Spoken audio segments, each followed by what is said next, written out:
주한미군 주둔비 협상 진전 없자. 트럼프 엉뚱한 곳에 화풀이. 조용히 지켜보는 한국 국무장관, 국방부 장관, 주한대사, 거기에 미국 대통령 트럼프 입까지 쓸만한 카드를 다 꺼내며 한국을 압박했는데 변한 것이 없어서 트럼프가 많이 짜증이 났습니다. 이 정도 했으면 알아서 길만도 한데 한국이 요지부동입니다. 한국 협상팀은 반복되는 협상에서 원칙을 말하며 같은 주장만 반복하고 있습니다. 트럼프는 원칙보다 변칙적인 조건을 내세워 주둔비를 인상한 다음 돈 낭비라고 말했던 한미연합훈련 축소의 경비를 줄이고 이렇게 마련한 돈으로 2018년부터 부쩍 증가한 미일 연합훈련 비용과 남중국해, 이란 호르무즈 해협의 비용을 충당하려 하는 것이죠. 일단 50억 달러로 인상시킨 뒤 안정적인 여윳돈 놀이를 하고자 하고 있습니다. 이미 한국은 실제 50억 달러 이상을 주한미군 관련해 지출하고 있습니다. 주둔 비용만 지원하는 것이 아니니까요. 미국은 2025년이면 세계 최대 석유 수출국이 될 것을 전망합니다.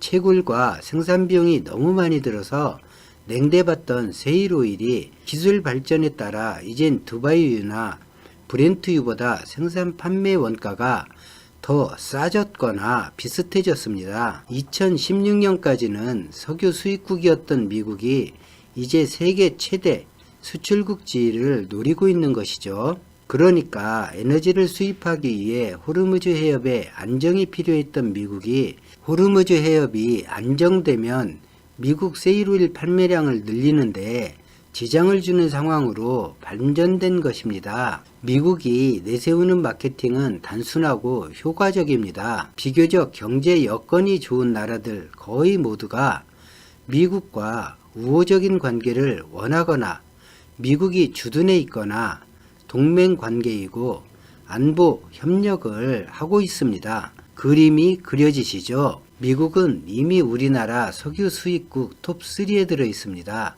어차피 돈 주고 사오는 석유, 괜히 미국과 불편을 감수하면서 세일 원유 수입을 안 할 이유가 없고 트럼프도 노골적으로 사라고 말해버리니까요. 무역관계에서 여러 차례 트럼프 공격이 있었지만 효과적으로 잘 방어하며 트럼프도 크게 불만을 느끼지 않았습니다. 한국 기업의 투자에 트윗을 날려 고마움을 표시하기도 했습니다. 그런데 트럼프가 가장 자신만만했던 주한미군 방위비가 2019년분부터 예상치를 밑돌아 체결되더니 2020년분 방위비는 합의점을 도무지 찾아내지 못하고 있습니다. 심지어 주한미군기지에 근무하는 한국인 근로자 무급 휴가 카드까지 썼는데 한국 정부에 먹히지 않습니다. 지금까지 트럼프 모습으로 볼 때 지금 미국이 하는 주둔비용 주장을 한국이 수용하게 되면 지금 모습이 일회성으로 끝날 가능성이 전혀 없기 때문입니다. 내년에 또 그 다음에 어떤 비용 증가를 이유로 터무니없는 요구를 할지 알 수가 없기 때문입니다. 그래서 한국 정부는 더 신중하게 미국의 변칙 증액 요구를 거부하고 소파 협정 원칙을 내세우며 버티는 중입니다. 그래서 트럼프는 화풀이할 곳을 찾다가 오스카 아카데미에서 수상한 봉준호 감독의 영화 기생충에 연일 비난을 퍼붓고 있는데 한국 언론에서는 단신으로 처리하거나 현 정권을 비난할 의도로 두 가지를 엮어 보도하지만 의외로 미국과 외국에서는 입에 담기 어려운 말들을 섞어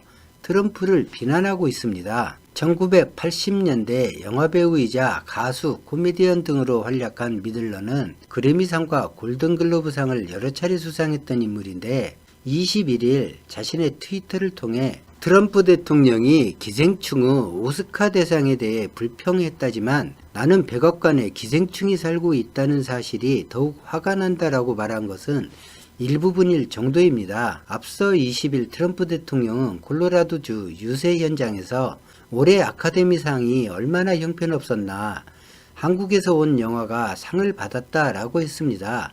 다음 날인 21일 네바다주 라스베이거스에서 열린 유세에서도 빌어먹을 영화로 아카데미상을 탔다라고 비속어까지 써가며 맹공을 퍼부었는데, 동맹이고 혈맹인 한국에 한국 안보정책도 아닌 문화예술작품에 반한 감정을 몰상식하게 드러내고 있는 것입니다. CNN과 워싱턴 포스트 등 미국 내 주요 언론들은 일제히 반미국적 행위다, 미국인의 전형이다 라고 비판하고 있습니다. 당사자인 한국이 아닌 미국에서 트럼프 대통령은 거센 역풍을 맞고 있습니다.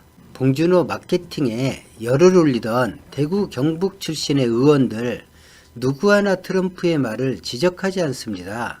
트럼프와 같은 생각인데 선거 때문에 그랬던 걸까요? 아, 그러고 보니 불과 3년 전까진 감시 대상 명단, 즉 블랙리스트로 올리던 이들이라는 걸 제가 깜빡했습니다. 오늘 영상은 평상시처럼 말을 했습니다. 최근에 말을 빨리 하려고 하다 보니 힘들어서 그랬습니다. 답답하셨던 분들께는 송구스럽습니다. 오늘 영상은 여기까지입니다. 고맙습니다.